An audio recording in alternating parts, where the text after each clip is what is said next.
We have our 1957 T-Bird frame. We got it from Regal Roadsters, which is actually a local place here in town, which is pretty cool. It is pretty much ready to go. Everything is on it. They have all the body mounts, brackets on there. Everything is there. The hoop for the transmission and the drive shaft is all there and set.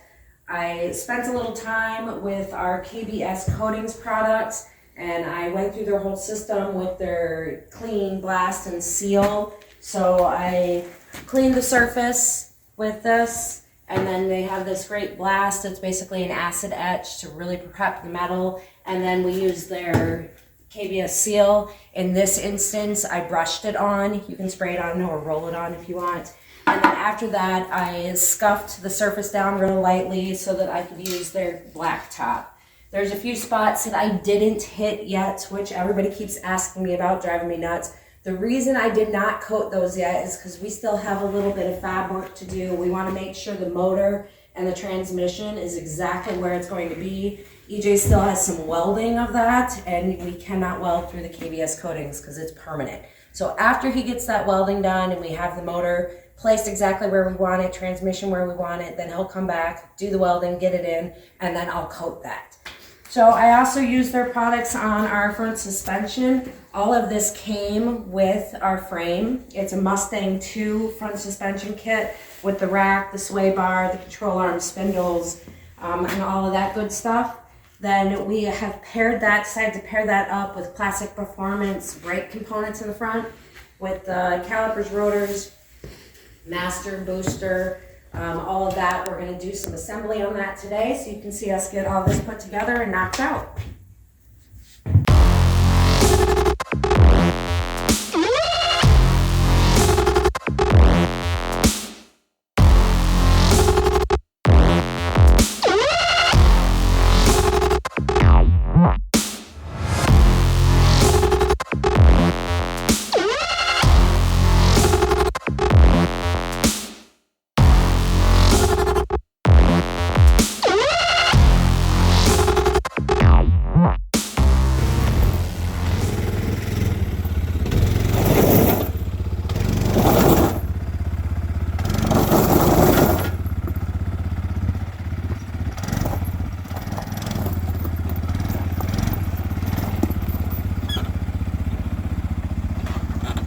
Are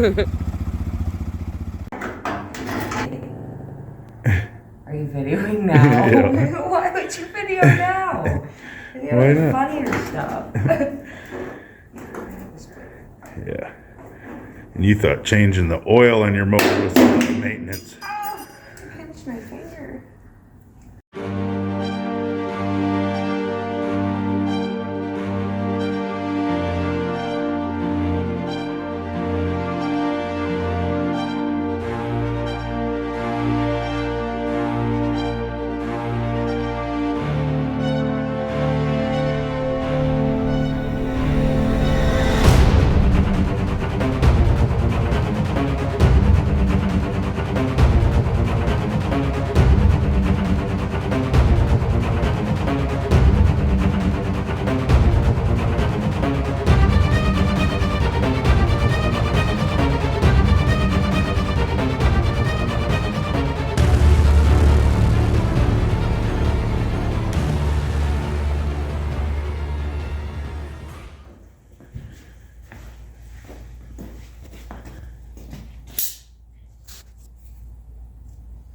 I can't even make a thumbs up. My hands hurt too bad.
Alright, we got the motor and tranny unboxed. This thing's up in the air. I've got the chassis sitting outside. It's on some just makeshift little donuts we grabbed over at the junkyard, which is why I look like I've been climbing around the mud all morning.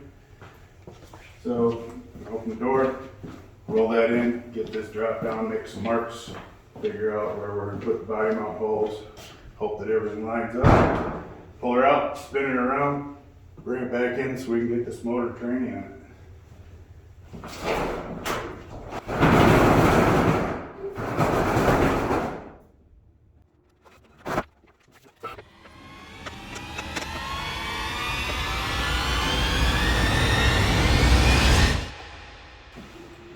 Whoa, cross member back here is gonna be a fucking in my way. Why?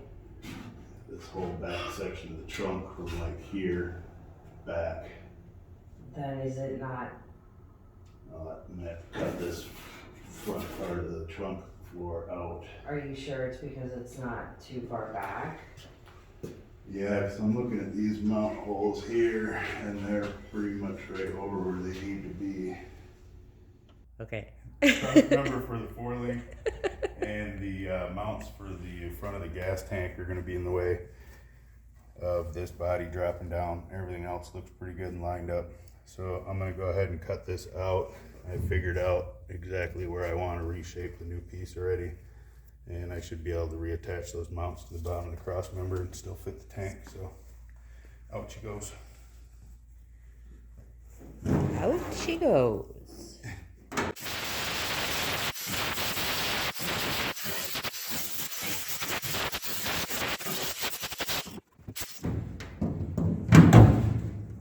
Ta-da! See, I said the ta-da. Ta-da! Oh.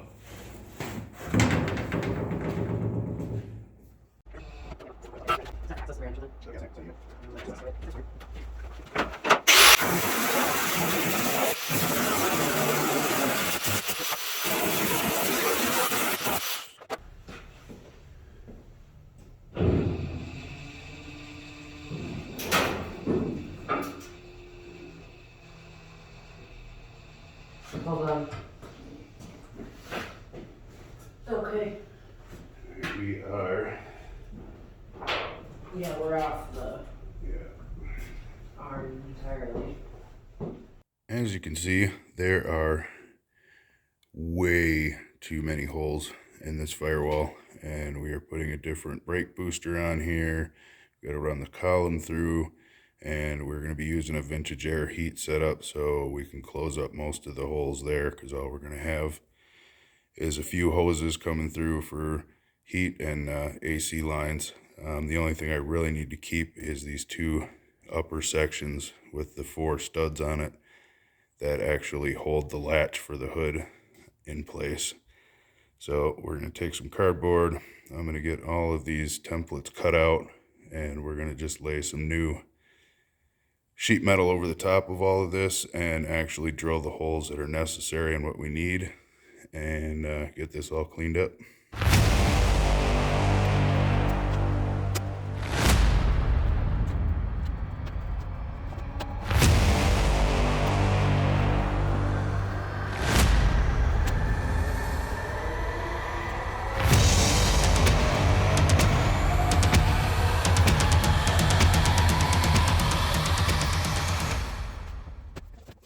So I've got the template made. That's going to cover up all of these holes here above the steering column and around the booster. I've marked the holes where the new booster is going to have to go in so that it can line up with the brake pedal that we're modifying. And that will get rid of all the holes there. And then I will make a plate in the lower right of that larger hole that the bottom of the steering column will lock into. Over here, I made a template of the back of the new booster. So that's what I'll be using on that firewall piece that I made to get the holes in the right spot. And then this is the original brake pedal setup from the 57, but it's got the old nutserts welded in for the older style booster, which we're not going to use. So I'm going to make one of these plates out of like 1/8 inch, and we'll weld it on there to get the holes in the correct spot. And then I need to cut the bottom of this off because this hole actually mounts up inside on the frame that the dash attaches to. And then of course this mounts to the firewall, and all of this down here is just in the way. So we're gonna get that out of there, get this all blasted and cleaned up, and hopefully get that stuff in there mounted today.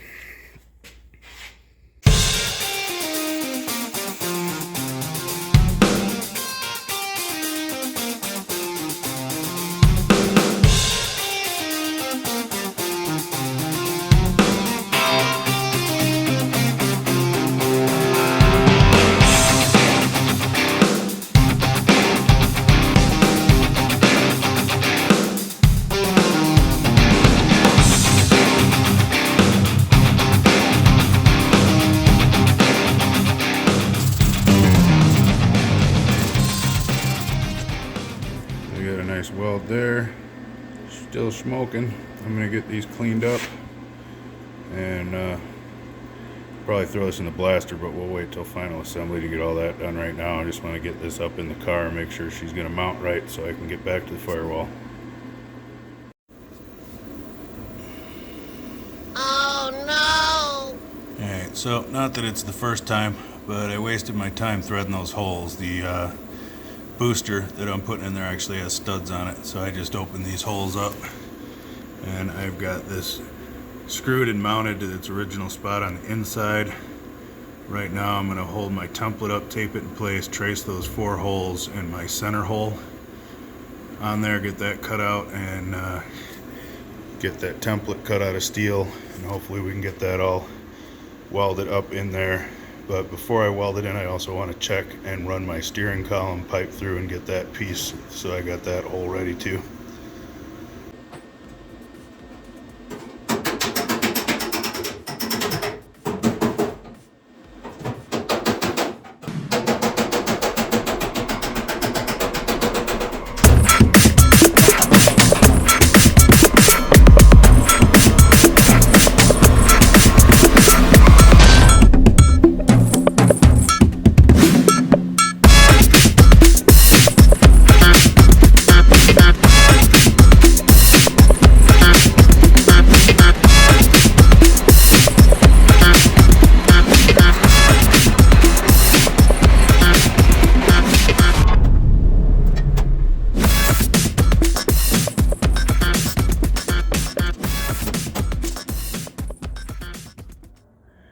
Alright, so there's the engine bay. Got most of the holes plugged up other than the ones I think I'm going to use to run some wires or hosing and stuff through. There's the little clamp set up for the steering column to come through. My spot for the booster, the pedal is in. I'm going to make a panel that covers this section right here, and I think I'm actually going to run the battery, so build a battery box right there.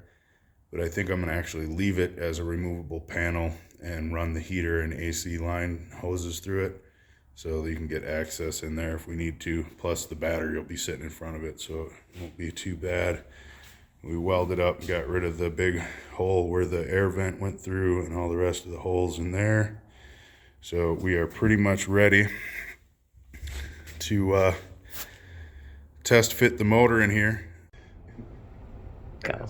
Oh, that's you're gonna start the video with ass truck. Awesome.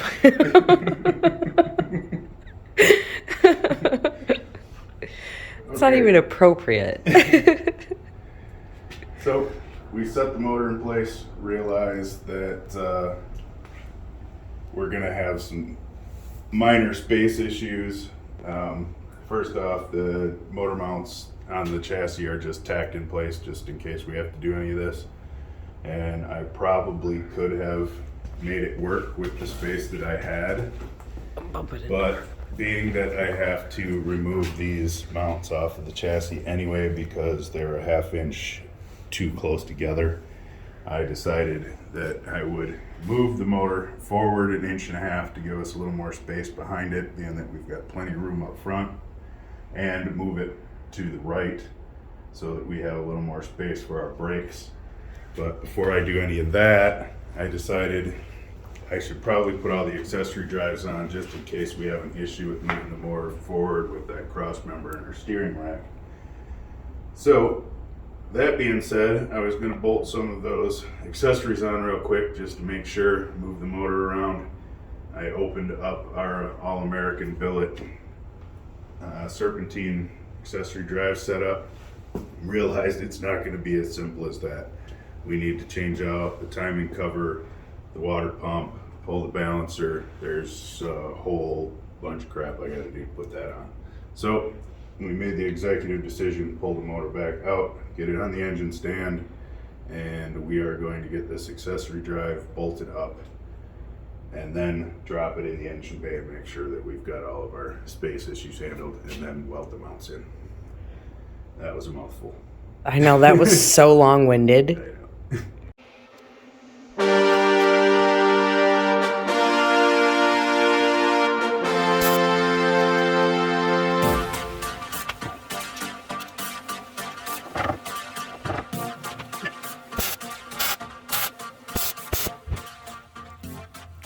Alright, so I put some barrels in these mounts so that I can actually tighten the motor mounts down really nice without squishing anything.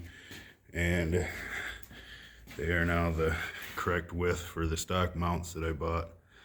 So that should work really well. I then moved them forward 2 inches and down about 1 inch. So they're just tacked in place right now. We're going to try to drop the motor, or we're going to drop the motor in and see if that's where we want them. And if it is, I'm going to weld them up. This looks way, way better. We still have a couple of inches to the cross member. I got plenty of room to get all of my pulleys, everything in. It's out of the way of the steering. It's nice and low in the car, so we don't have to worry about hood clearance at all whatsoever. And I'll have a couple inches of space in the back. I think this is going to be really nice. You're just going to bring it up a little bit? Yep, I'm just going to bring it up. If you look right now, when I go up underneath, when I move the mounts, I guesstimated my height. And right now, the oil pan is just a hair below that cross member. So just so that's not the, as you say, low-hanging fruit to get smacked on everything, we're going to bring it up just 1 inch. All right, so my plan today is we got the motor, everything in. I don't like how the booster and everything kind of angles differently. It kind of looks like it's sloping down, even though it's 90 to the car with the motor right there. It looks like it's not right. So I'm going to put some spacers, bring this up a little bit so it just aesthetically looks a little nicer. It's a great idea. And then I'm going to go back here and fill in this gigantic hole in the trunk and make this look like we did cut a big hole in it. So I'm going to get this all sealed up, heat rolled, looking like a nice trunk floor, and get as much space out of it as I can. That's the plan.